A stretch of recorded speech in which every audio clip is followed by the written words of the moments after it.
નમસ્કાર મિત્રો, તો આજે આપણે આ વિડીયોમાં પોલીસ કોન્સ્ટેબલની કઈ કઈ બુક વાંચવી તો એના સંદર્ભમાં આ વિડીયોમાં વાત કરીશું. તો મિત્રો, હું તમને વાત કરી દઉં કે પોલીસ કોન્સ્ટેબલની જે લોકો તૈયારી કરતા હોય તો એ લોકોને હવે 5 થી 6 મહિના જેવો સમય છે, અને આમ ગણીએ તો જરા પણ સમય નથી હવે. તો જે લોકો તૈયારી કરતા હોય તો એ લોકોને અવશ્ય તૈયારી શરૂ કરી જ દેવી જોઈએ. અને નવા વિદ્યાર્થીઓ હશે, એ વિદ્યાર્થીઓ તો જો તૈયારી સરખી રીતે નહીં કરે તો તમને પણ ખબર છે શું પટેલ સરની પેટર્ન 2021-22માં પેપર કેવું હતું, કેટલું હાર્ડ હતું. તો જેટલા બી નવા વિદ્યાર્થીઓ તૈયારી કરશે અને જો ટાઈમ પાસ કરશે અને સરખી રીતે તૈયારી નહીં કરે તો એ બધા વિદ્યાર્થીઓ તો ખોવાઈ જ જશે. તો મિત્રો, આ વિડીયોમાં આપણે બુક વિશે વાત કરીએ. તો હું તમને બુક વિશે માહિતી આપું એ પહેલા કહી દઉં કે ઘણા બધા વિદ્યાર્થીઓ અલગ અલગ પ્રકારની અલગ અલગ એકેડેમીની બુક ગોતતા હશે. કે હું ઇતિહાસ સબ્જેક્ટની વાત કરું તો વિચાર કરે વિદ્યાર્થી કે હું ઇતિહાસની બુક લઈ લઉં. ઘણા વિદ્યાર્થીઓ એમ વિચાર કરતા હશે હું કોઈ વર્લ્ડ બુક્સની બુક લઈ લઉં. ઘણા બધા વિદ્યાર્થીઓ કહેતા છે જીસીઆરટી, એનસીઆરટી બુકો આવેલી છે, યુવાની, જીસીએની ઘણી બધી બુકો આવેલી છે. તો ઘણા વિદ્યાર્થીઓ મનમાં એમ પ્રશ્ન હશે કે હું આમાંથી કઈ બુક લઉં અને કઈ બુક સારી. અને કદાચ તમે એ બુક લેશો ને તો બી તમારા મનમાં પ્રશ્ન ઉભો જ રહી જશે કે આ ઇતિહાસની બુક મેં લીધી તો હવે આ બધી બુકમાં બધો કન્ટેન્ટ આપેલો છે કે નહીં. તમારા મનમાં ડાઉટ રહેશે ને રહેશે જ. તે 100% છે. બધા વિદ્યાર્થીઓના મનમાં આ ડાઉટ રહેવાનો છે. તો આના કરતાં બેસ્ટ ઉપાય કયો? આપણે બુક પરચેસ ના કરવી હોય તો એના માટે શું કરવું આપણે કે જેના થકી બધો કન્ટેન્ટ આપણી પાસે બુકમાં આવી જાય અને આપણે સારું એવું બધું કન્ટેન્ટ આવરી લે એવું કંઈ પુસ્તક ગોતીએ તો મિત્રો, એના માટે બેસ્ટ ઉપાય એક જ વસ્તુ છે. હું નહીં પણ જેટલા બી એક્સપિરિયન્સવાળા વિદ્યાર્થી કે જેટલા બી લોકો પાસ થયેલા છે સારી મતલબમાં ક્લાસ 2, ક્લાસ 3 જેવી સારી પોસ્ટમાં, તો એ બધા વિદ્યાર્થીઓને પણ એ લોકોનું પણ સજેશન એક જ હોય છે કે તમે તમારું ખુદનું મટીરિયલ બનાવો.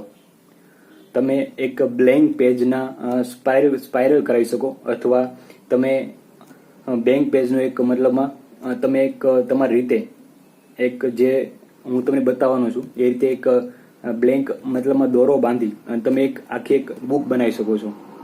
તમારે જેટલું બી કન્ટેન્ટ તમને મળે, સારી એવી બુક લેવાની અને એમાંથી તમારું જેટલું બી કન્ટેન્ટ મળે તો એ તમે કન્ટેન્ટને તમારી એક સ્પાઇરલવાળી બુકમાં લખતા જાઓ. આ તમે જે તમારું જે મટીરિયલ બનાવશો એ મટીરિયલ તમને લાસ્ટ એક્ઝામ સુધી ખૂબ જ હેલ્પફુલ સાબિત થશે.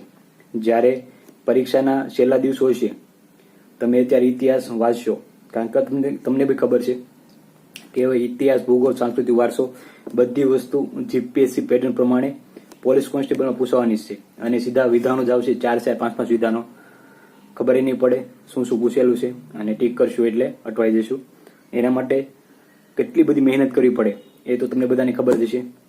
તો એના માટે કઈ રીતે બુક બનાવવી, મટીરિયલ કઈ રીતે બનાવવું અને કઈ રીતે શોર્ટમાં બનાવવું, તો હું તમને એક ડેમો બતાવું. તો જે મેં બુક બનાવેલી છે એ પ્રમાણે તમને કહું તો મેં મારી રીતે જે બુક બનાવેલી છે, આ જે છે પંચાયતી રાજની બુક છે. ખાલી મેં 4 થી 5 પેજ એવા બનાવ્યા પંચાયતી રાજમાં કે જેના થકી મેજોરિટી ગામડાનું, તાલુકાનું અને જિલ્લાનું જેટલી બી માહિતી છે એ બધી, પ્લસ નગરપાલિકા, મહાનગરપાલિકા અને આ સિવાય બીજી બી વસ્તુ જે બી સમરસ અને સમિતિઓ, બધી પંચાયતી સમિતિ પૂછાતી હોય, 5 થી 7 પેજમાં આ બધી વસ્તુ મેં લખવાની ટ્રાય કરી છે. આ સિવાય હું તમને બીજી બુક બતાવું તો આ છે ગુજરાતની ભૂગોળની બુક બનાવેલી મેં. તમને સાહેબ દેખાતી હોય ખબર નહીં, પરંતુ આ ગુજરાતની ભૂગોળની બુક છે. એટલા પેજ થયા છે, પણ ગુજરાતની ભૂગોળમાં આ બુકમાં A to Z વસ્તુ મેં લખવાની ટ્રાય કરી છે. મેં તમને જે વાત કરી તે પ્રમાણે બે રીતે બુક બનાવી શકો. એક સ્પાઇરલ બાઇડિંગ કરીને અને એક આ રીતે અહીંયા હોલ પાડી અને દોરો બાંધીને. હું આ રીતે કેમ યુઝ કરું છું એનું એક જ રીઝન છે કે હું કોઈ બી ટોપિક લખતો હોઉં તો એ ટોપિકમાં અમુક પોઈન્ટ તો બાકી રહી જ જાય. તો એ પોઈન્ટ બાકી રહી જાય અને આપણને કોઈ બુકમાંથી મળે માહિતી અથવા કોઈ બી ગ્રંથ નિર્માણની બુકમાંથી માહિતી મળે, તો એ માહિતીને પૂરી કરવા માટે એક પેજમાં અલગથી આપણે એક પેજ લઈ અને એ પેજમાં માહિતી લખી અને આ દોરો કાઢી અને આપણે એક પેજમાં એ જે પેજમાં માહિતી લખેલી હોય નવી માહિતી, તો એ માહિતીને આપણે આ પેજમાં એડ કરી શકીએ. એટલા માટે હું આ રીતે પ્રિફર કરું અને તમને જે રીતે પસંદ હોય એ રીતે તમે કરી શકો. સ્પાઇરલ બાઇન્ડિંગ કરીને કરવું હોય તો બી કરી શકો અને આ રીતે કરવું હોય તો બી કરી શકો. તો મિત્રો, આ મારી ગુજરાતના ભૂગોળની બુક છે જે મેં બનાવેલી છે. અને લાસ્ટ એક્ઝામમાં તમારે ઇતિહાસ, ભૂગોળ, સાંસ્કૃતિક વારસો, આ સિવાય ગણિત, રિઝનિંગ, તમને તમારી પાસે એટલા જાડી બુકના થોથા હશે. તમે કઈ રીતે રિવિઝન કરશો લાસ્ટમાં? અને લાસ્ટમાં તમને પણ ખબર હશે કે લાસ્ટના જે દિવસોનું રિવિઝન કરવું એ ખૂબ જ ઇમ્પોર્ટન્ટ હોય છે. તો એના માટે તમારે કમ્પલસરી રિવિઝન કરવું જ પડે. અને જ્યારે એટલા બધા સબ્જેક્ટ અને એટલા મોટા પ્રમાણમાં સબ્જેક્ટ હોય તો તમે કઈ રીતે રિવિઝન કરી શકો? તો એના માટે બેસ્ટ આ રીતે જ મટીરિયલ બનાવવું ખૂબ જ ફાયદાકારક થશે. ગુજરાતની ભૂગોળ હતી, હું તમને વાત કરું હવે ભારતના ભૂગોળની. ભારતની ભૂગોળ આ એક બુક બનાવેલી છે જેમાં મોસ્ટ ઓફ બધું કન્ટેન્ટ આવી ગયેલું છે.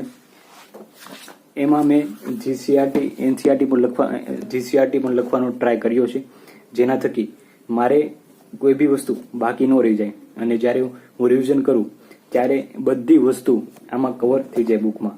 તો દોસ્તો, આ રીતે બુક બનાવેલી છે. તો તમે પણ કોઈ બી બુકોની ઝંઝનમાં પડ્યા વિના 5 થી 6 મહિનાનો ટાઈમ છે. અને હસમુખ પટેલ સરનું તમને ખબર છે, ગયા વખતે જીપીએસસી જેવું લેવલ હતું, તો પોલીસ કોન્સ્ટેબલમાં આ વખતે કેવું લેવલ હશે એની કોઈ કલ્પના કર્યા જેવી નથી. અને એનું બી એવું કહેવું છે કે મેં બી જ્યારે યુપીએસસીની તૈયારી કરતો ત્યારે હું પણ મારી બુક બનાવતો, આ રીતે લખીને બુક બનાવતો. એ બુક બનાવતા 1 મહિનો જે બુક બનાવતા, 1 મહિનો લખીને આ રીતે બુક બનાવતા અને એ જ બુકને જ્યારે વાંચ્યું હોય ને ત્યારે ખાલી 4 થી 5 દિવસ જ રિવિઝન કરતા થાય. તો મિત્રો, આ રીતે આ બુકનું ખૂબ જ ઇમ્પોર્ટન્ટ છે. તો તમારે પણ બધી એકેડેમીની બુકમાં ફાંફા માર્યા સિવાય તમારે આવી રીતે બુકો બનાવવી જોઈએ, જેથી કરી અને પરીક્ષા આવવાનો સમય થાય ત્યારે તમે આ વસ્તુને તમે રિવિઝન જેટલી વાર મારવું હોય એટલી વાર તમે મારી શકો રિવિઝન, અને તમને ખૂબ જ હેલ્પફુલ સાબિત થાય.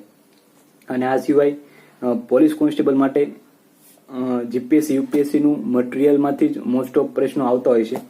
તો તમારે બી તૈયારી કરતા હોય તો જીપીએસસી, યુપીએસસીના જેટલા બી પ્રશ્નો મળે તો એ પ્રશ્નો કરવાનો આગ્રહ રાખજો. ક્લાસ 3ના પ્રશ્નો હવે ભૂલી જાઓ. ક્લાસ 3ના પ્રશ્નો જોવા નથી મળતા. એકદમ સિંગલ લાઈનનો પ્રશ્નો જે આવે છે એ પ્રશ્નો હવેની પરીક્ષાઓમાં જોવા નથી મળતા. તો જીપીએસસી, યુપીએસસીના જેટલા બી પ્રશ્નો મળે, પહેલા આ રીતે એક બુકમાં થિયરી જેટલી લખવાનો ટ્રાય કરો, કારણ કે 5 થી 6 મહિના જેવો સમય છે અને પરફેક્ટ તૈયારી થશે. જો 2-3 મહિના જેવો સમય હોત તો પણ આપણે સરખી તૈયારી ના કરી શક્યા હોત. તો આ રીતે પહેલા એક બુક બનાવી અને થિયરી લખવાનો પ્રયત્ન કરો.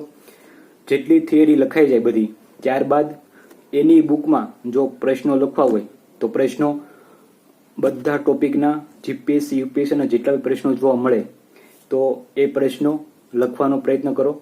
અને જેટલા બી વિધાનવાળા પ્રશ્નો સોલ્વ કરશો એ જ તમને પરીક્ષામાં સારું એવું મેરિટ અપાવશે. ઘણા બધા વિદ્યાર્થીઓ છે કે જે પરીક્ષાની તૈયારી કરવા મંડાઈ પડ્યા છે અને તમને એમ થતું હશે કે હજી 5 થી 6 મહિના જેવો સમય છે.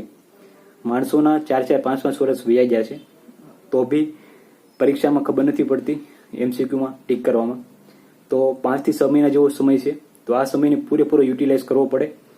12,000 ભરતી પોલીસ કોન્સ્ટેબલની છે, તો એમાં મેરિટમાં આવવા માટે તો અત્યાર દિવસની સખત મહેનત કરવી કમ્પલસરી કરવી જ પડે, તો જ મેરિટમાં નામ આવી શકે. કારણ કે ઘણા બધા વિદ્યાર્થીઓ હશે કે જે ઓલરેડી અત્યારે વાંચવા જ મળ્યા છે અને એ લોકો ફાઇનલ મેરિટમાં દેખાશે. તમને ખબર છે 2021-22ની ભરતીમાં પેપર એટલું હાર્ડ હતું તો બી મેરિટ સારું એવું અટકેલું હતું. એટલે કે ગણી લઈએ તો 78-80 ઉપર મેરિટ હતું. તો તમે સમજી શકો છો કે તમારે 100 માર્ક્સની એક્ઝામમાં 70 આજુબાજુ અથવા ત્યારે તો 2021-22માં તો માર્ક્સ હતા, એટલે જે લોકો રનિંગ કરતા 25માંથી 25 માર્ક્સ લાવતા તો એ લોકોને પૂરેપૂરો બેનિફિટ થતો. તો એવા ઘણા બધા વિદ્યાર્થીઓ છે કે જેને પોલીસ કોન્સ્ટેબલની પરીક્ષામાં 100માંથી 60 માર્ક્સ લાવેલા છે અને રનિંગમાં 25માંથી 25 માર્ક્સ લાવેલા છે. તો એ લોકોને 2021-22ની ભરતીમાં પૂરેપૂરો ફાયદો થઈ ગયો હતો ત્યારે. પણ આ ભરતીમાં પોલીસ કોન્સ્ટેબલની 2024 વાળી ભરતીમાં પોલીસ કોન્સ્ટેબલના રનિંગના માર્ક્સ નથી. ખાલી 5 કિલોમીટર પૂરું કરવાનું છે 25 મિનિટમાં. તો પછી 25 મિનિટમાં પૂરું કરવાનું છે તો પછી માર્ક્સ તમારે જે 200 માર્ક્સની પરીક્ષા છે તો એમાંથી જ તમારે સારા એવા માર્ક્સ લાવવા પડશે. રનિંગ તો ખાલી કહેવા ખાતર છે. તો આ વખતે રનિંગમાં તો સારા એવા લોકો પાસ થઈ જશે. અને જે લોકો ગઈ ભરતીમાં જે લોકો 25માંથી 25 રનિંગ માર્ક્સ લાવતા તો એવા લોકોને ફાયદો નહીં થાય. એના માટે વાંચવું જ પડશે કમ્પલસરી અને સારી એવી મહેનત કરવી પડશે. તો જ પોલીસ કોન્સ્ટેબલની પરીક્ષા પાસ થશે. અને બુકમાં હજી તમને કહું છું, બધી બુકો ગોતવા કરતા આ રીતે મટીરિયલ બનાવો અને તમે જે સારું લાગે એ પ્રમાણે બનાવો. પણ તમે બુકમાં લખવાની ટ્રાય કરો. બુકમાં લખવાથી તમને યાદ પણ રહેશે અને તમે કોઈ બી પરીક્ષા હશે તો એના તમે MCQ પણ અટેન્ડ કરી શકશો. અને તમે પરીક્ષાના મોક ટેસ્ટ પણ દેવાના શરૂ કરી દેજો. ટોપિક વાઇઝ જોવા મળે તો ટોપિક વાઇઝ દેજો, પરંતુ એ ટેસ્ટ પણ ભલે તમને કંઈ ન આવડે તો બી ટેસ્ટ આપવાનું શરૂ કરી દેજો. તમને ખૂબ જ ફાયદો થશે. તો મિત્રો, આ એક વાત હતી બુક વિશે. ઘણા બધા વિદ્યાર્થીઓ બુકમાં આમથી આમ આટા મારતા હોય કે મારે કઈ બુક લેવી અને કઈ એકેડેમીની સારી બુક આવે, કયું મટીરિયલ સારું આવે. એ બધી ઝંઝટમાં પડ્યા વિના પોતાનો એક બ્લેન્ક પેજનો ચોપડો બનાવો અને બધી વસ્તુ લખતા જાઓ અને એને વારંવાર રિવિઝન મારવાની ટ્રાય કરો. મોટા જે લોકો પાસ થયેલા છે એ લોકોનું પણ સજેશન આવું જ છે કે આવી રીતે બુક બનાવો, એ જ લાસ્ટમાં ફાયદો અપાવશે. તો મિત્રો, બસ આજના વિડીયોમાં આટલું જ. તો મળીશું ઓડિયો સાથે. આ રીતે ટ્રાય કરજો, તમને ખૂબ જ હેલ્પફુલ સાબિત થશે. તો મળીશું ઓડિયો સાથે. જય હિન્દ, જય ભારત.